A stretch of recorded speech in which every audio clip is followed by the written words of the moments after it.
We're all meant to give ourselves as a permanent, exclusive self-gift, which is the most fulfilling form of love, as our Lord shows us. And in college, as I saw people start to get into relationships, my heart went, oh, I'm for that too. But in what way?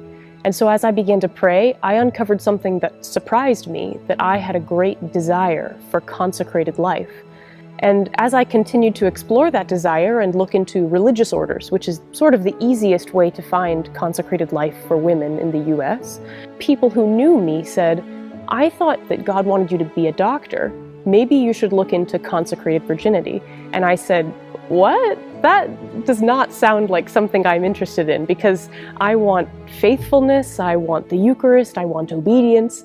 And they said, I think you should talk to a few consecrated virgins before you dismiss it out of hand.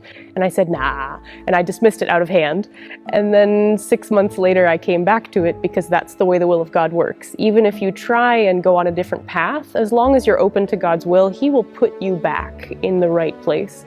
And He did, and I did. And I learned that consecrated virginity is a very old, faithful form of consecrated life that exists now and is a way that you can become a saint. Consecrated virginity is beautiful for many reasons, but the primary one is Christ.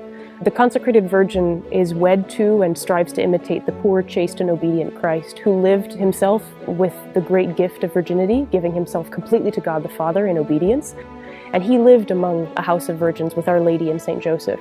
And this is the life that we all pray to attain to resemble Christ our spouse, both in his simplicity, in his prayer, in his virginity, and also in his suffering, in his passion and death. This vocation is only available to women because the consecrated virgin becomes an image of the Church as spouse of Christ.